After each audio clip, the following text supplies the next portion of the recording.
Hi, everybody. Welcome to Your Money Map, sponsored by the Alliance for Lifetime Income. I'm your host, Jean Chatzky. Very glad to have you along with us today. We are, if you can believe it, less than 3 weeks until the presidential election. Personally, I can believe it. I live in Pennsylvania, where it seems to dominate the airwaves every minute of every day. But around the country, early voting is already underway in a number of states. The candidates are making their final pitches to voters. And one issue you might want to hear more from them on is how they'll help the aging population in America, despite the fact that a majority of voters count themselves among that cohort. Experts say the candidates have largely ignored the challenges, or many of the challenges, of growing older in America. My guest today, Peter Kaldes, President and CEO of Next 50, is here to share what he thinks needs to be at the top of the next administration's to-do list to ensure that many of those older Americans are not left behind. He is working to change the narrative around getting older in this country. He's going to tell us how he's doing that. And you've met Peter before joining Next 50, which is an organization that seeks to create a world that values aging. He served as president and CEO of the American Society on Aging. His career also includes time as the president and CEO of the South Florida Institute on Aging and as a senior executive at JP Morgan Chase. Last but not least, he served in the White House as an economic policy advisor to President Barack Obama. Peter, welcome. Always great to see you here. Hi, Jean. Great to see you too.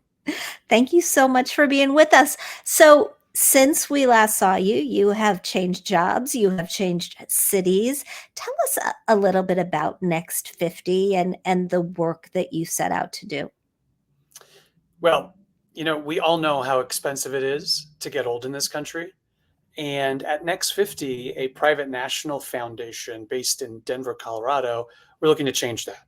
And the way we do it is by trying to create a world that values aging. And what we mean by that is, what can we do as a private foundation to create economic opportunity, particularly for marginalized older adults, who is they're our target population. And we do that through grant making, investments, and advocacy. When you talk about valuing aging in America, what does that mean to you? I mean, if you look at how older Americans are treated, the place that they hold in our society and in our conversations, what is it that says to you that they're not valued? Well, when you value something, you typically prioritize it.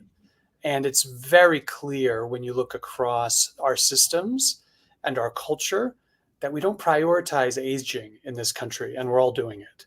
And so, at the work at the foundation is focused on three key areas that helps with that. The first is, how can we help people age in place or age in the community in which they want to live? Two, how can we help them with digital equity? How can we advance their knowledge of technology?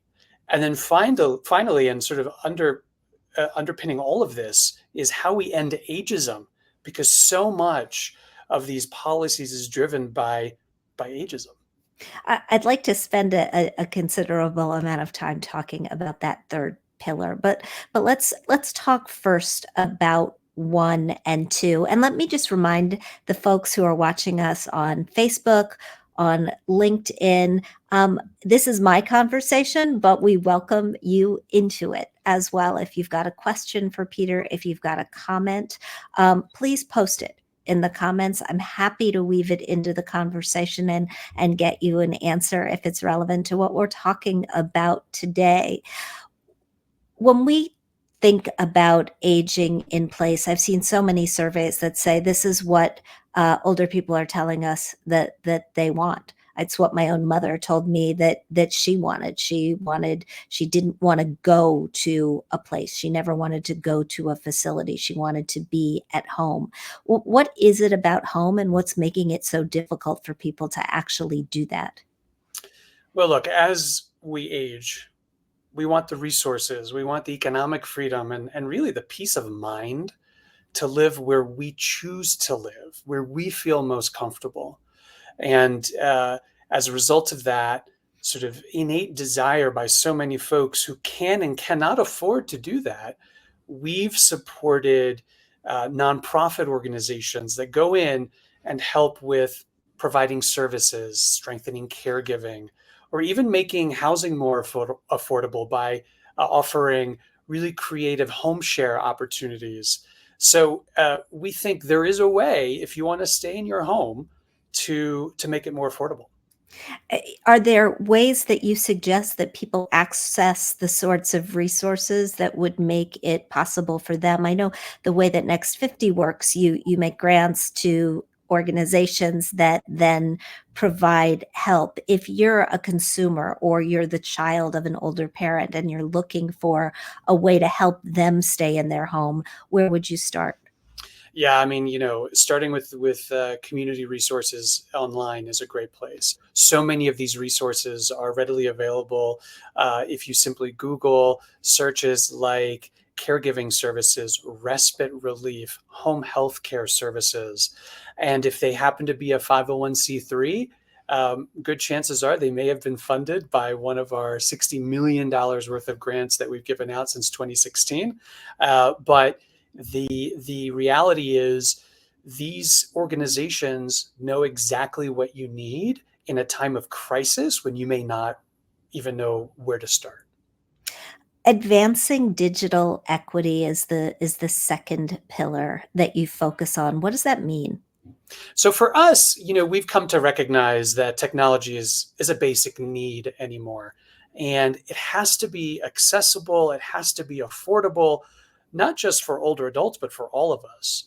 And more specifically, it isn't simply about making sure older adults have the latest, say, iPad or other gadget.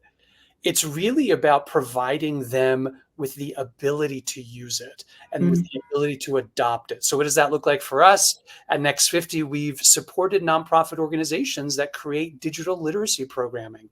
For example, if you happen to be Spanish speaking, we have offered grants to nonprofits to go in and work with Spanish speaking older adults.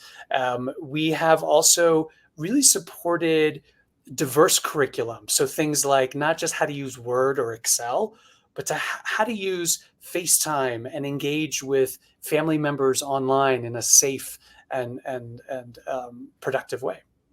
I think we learned during COVID that technology is the connective tissue for so many of us, and especially since remote work kind of stuck post pandemic. It's the way that we shop, it's the way that we bank, it's the way that we communicate.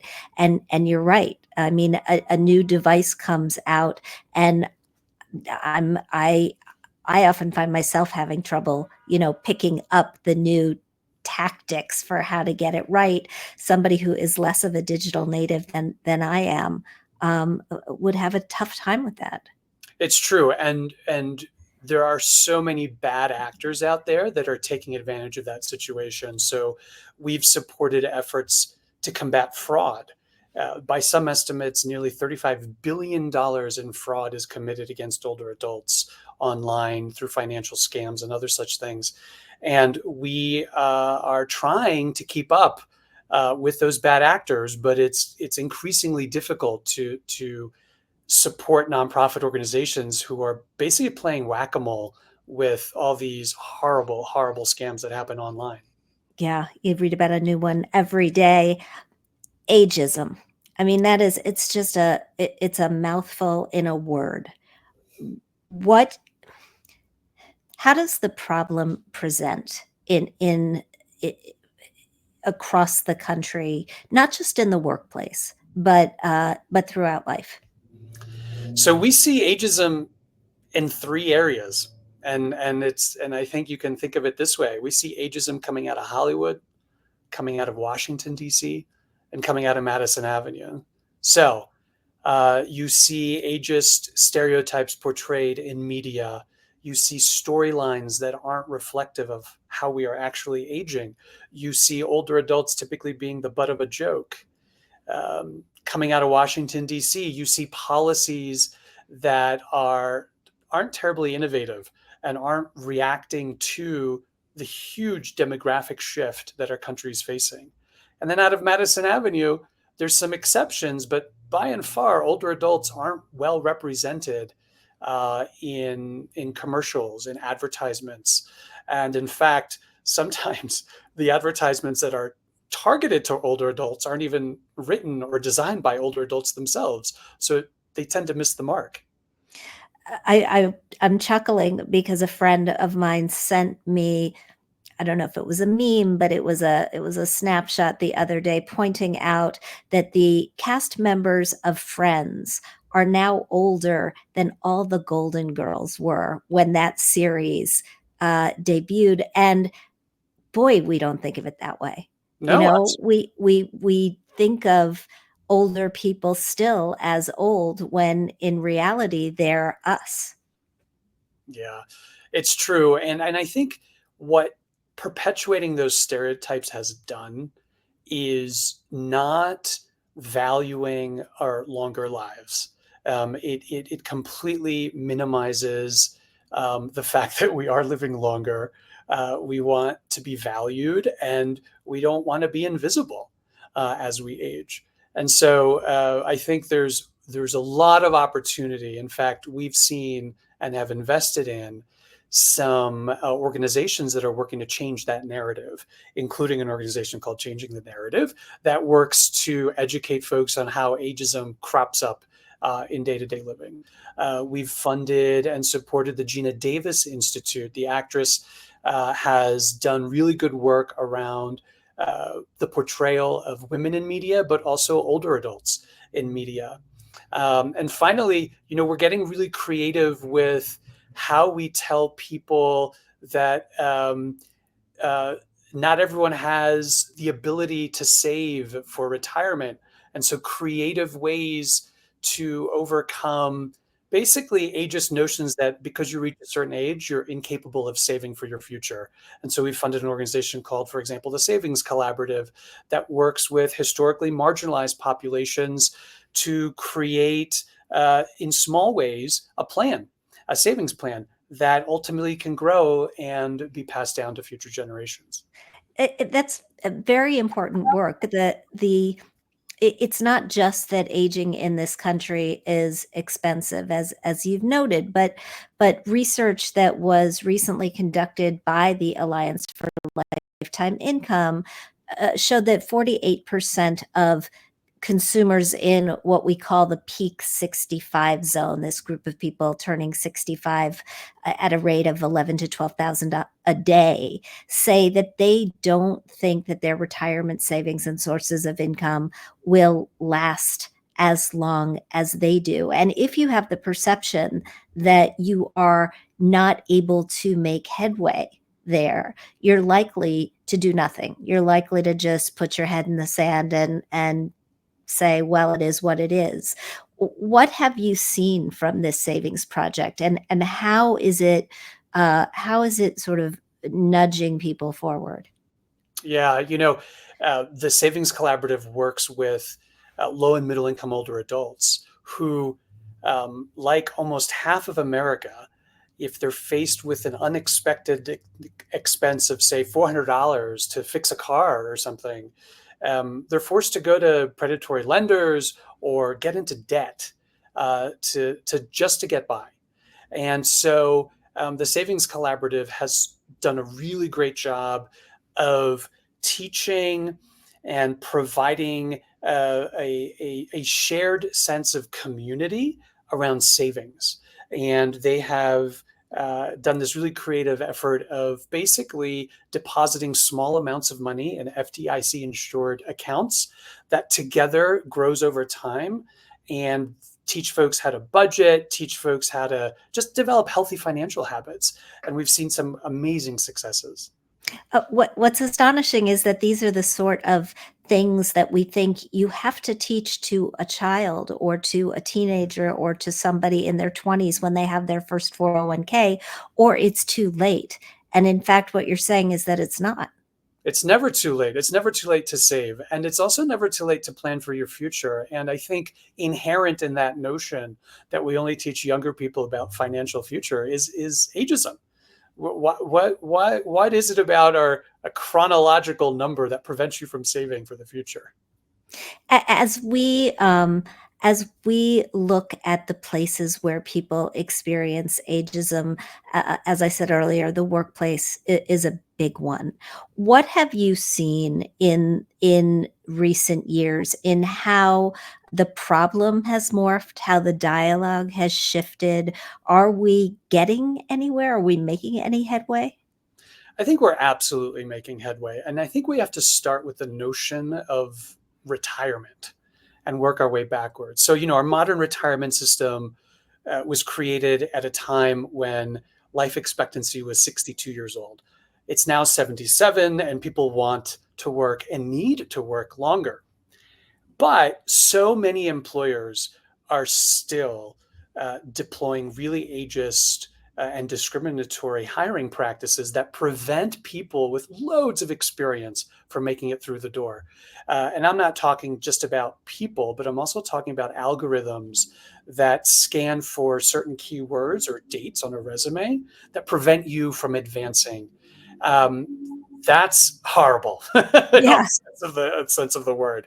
I think what we've seen, though, are HR departments in really thoughtful companies convincing their business unit leads that, in fact, older adults can be hired at they're not as expensive as people think they are because of whether it's healthcare, whether it's this is their second or third act, they don't need full-time careers. There are all sorts of, dare I say, progressive and flexible ways to hire an older adult workforce that allows them to stay in the workforce, can be retrained, and truthfully, they become some of the most loyal employees.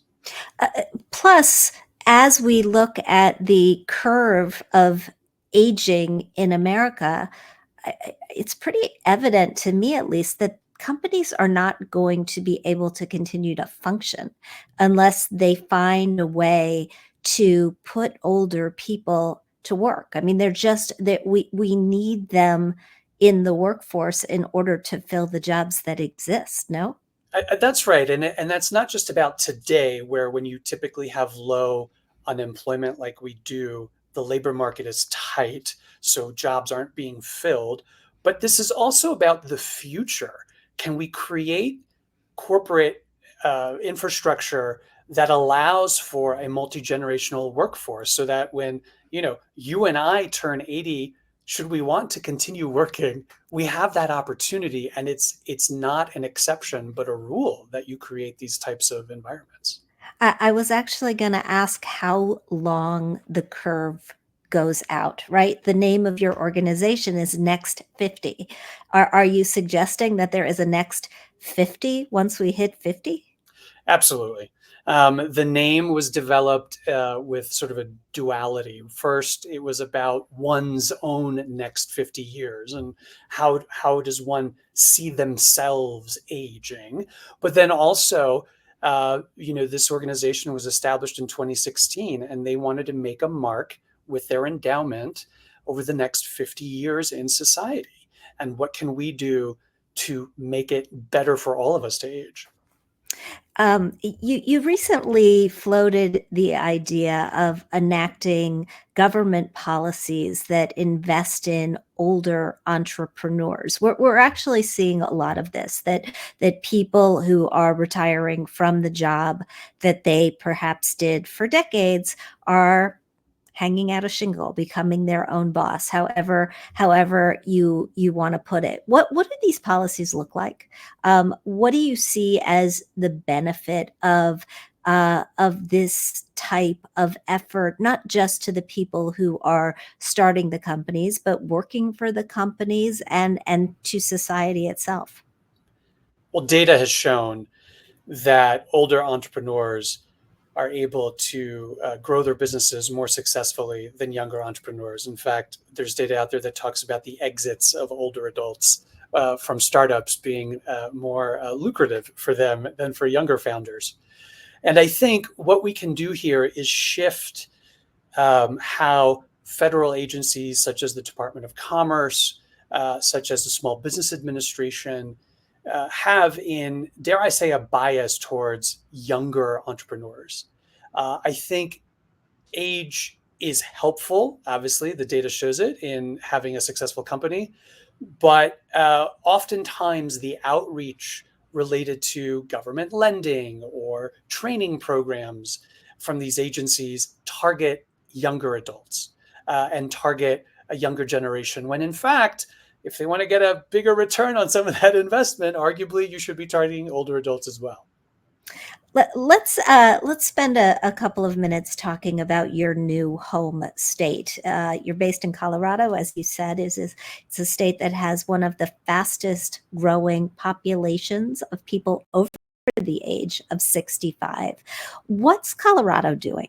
What is happening there so that people can more easily afford to age in the state? Are there things that governments of other states should be mirroring?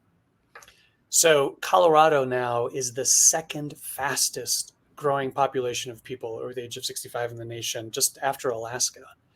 And this comes out of a bit of a shock, I think, to native Coloradans, because historically the state has viewed itself as being a younger um, state. And the truth is that's no longer the case. And it's only going to get older. And so the state, about 7 or 8 years ago, decided to start mobilizing its resources to create a plan. And they've created what's called a multi-sector plan on aging that really looks across government at all its different levers and what it can pull and push to help create more affordable housing, greater resources for nutrition, etc. And so there is a plan, it's underway, and they're executing against it.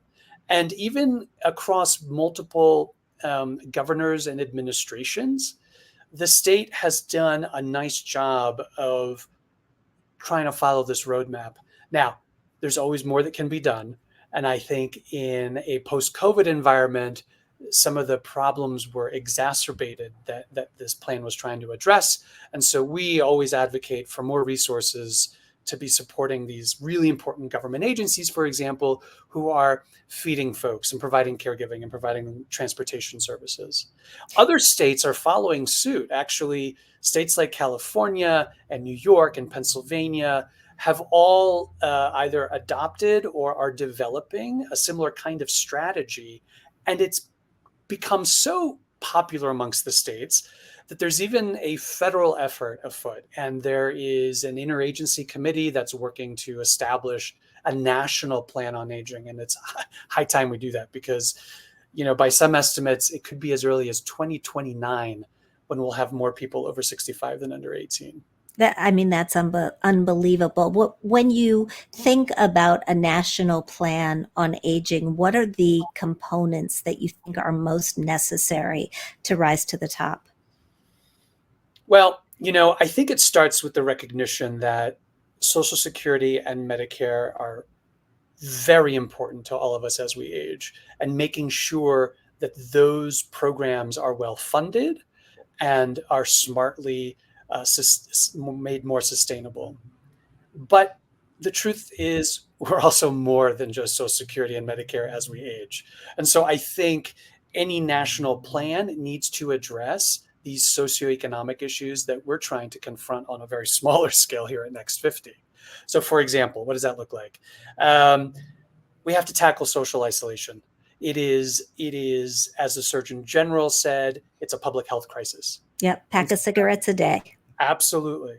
And so with so many older adults living alone, what can we do as a federal government to support those organizations that create opportunities to reduce social isolation through classes, through home sharing, through all these things that happen at the grassroots level that could be scaled up. I mean, I think another issue is related to technology.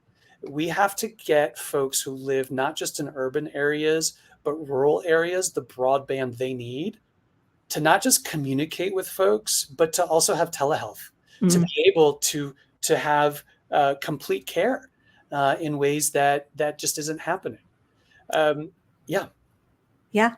No, there's so much, and you raised the issue of the issues of Social Security and Medicare. Some people would call these third rail political issues. As I mentioned at the top of the show, we are 3 weeks away from an election. What are you hearing from the candidates? I mean, it's very interesting to me. Older Americans make up a majority of voters, and yet I have not heard the presidential candidates touch on what they would do to help the aging population nearly as much as you would think that you might hear from them.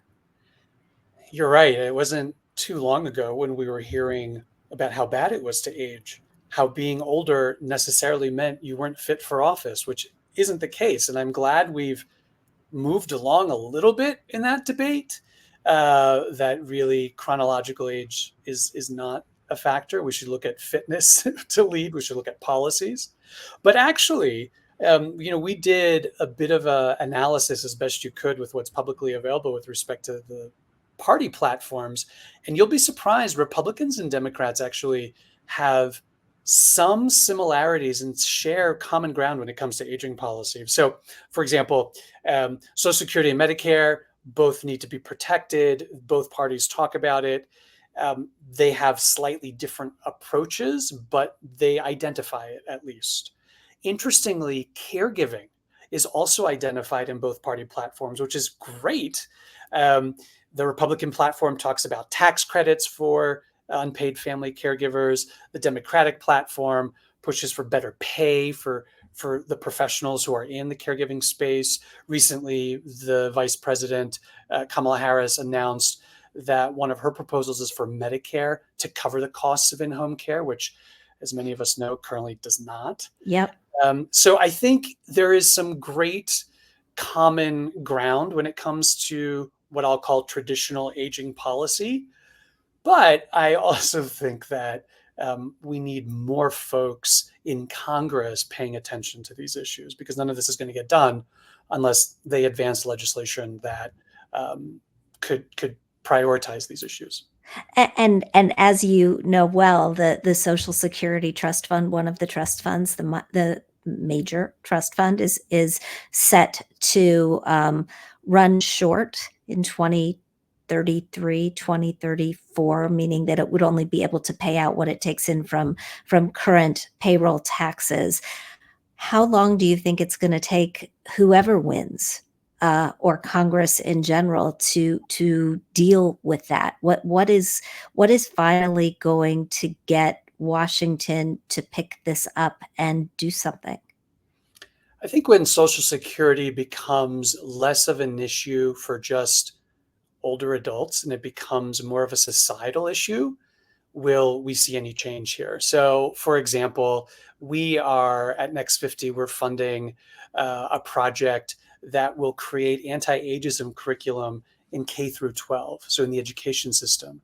And I bring that up to say younger people need to understand, and many of them do, but we need to inject Social Security into the kinds of issues that they care about.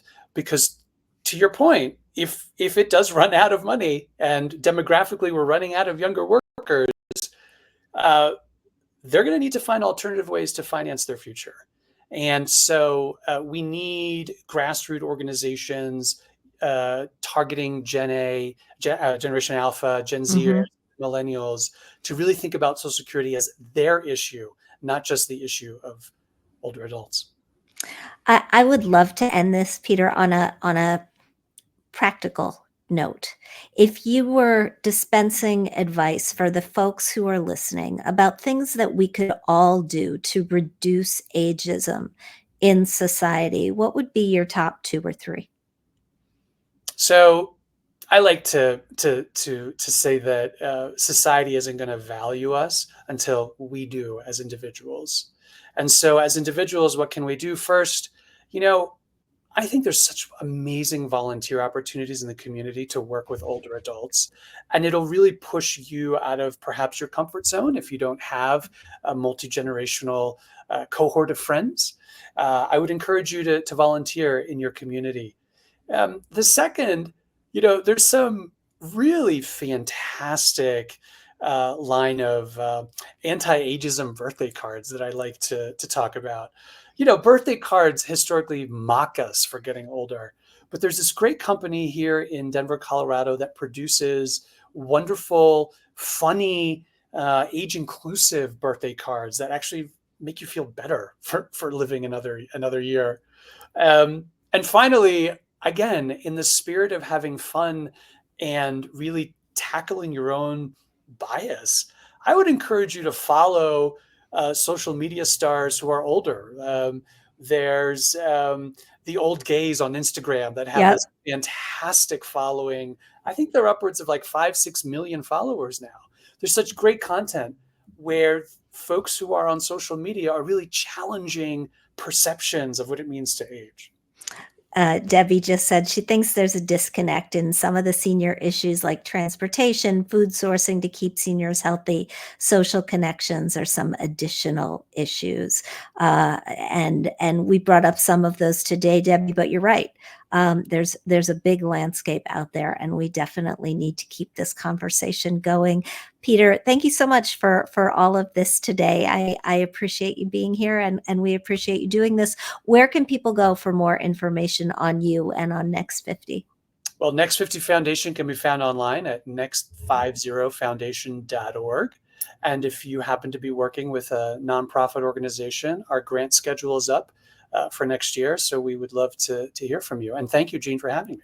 Oh, absolutely. And if you're looking for more information from the Alliance for Lifetime Income, including how to subscribe to our newsletter, which is focused on a variety of retirement related issues, comes out every other week. It's free.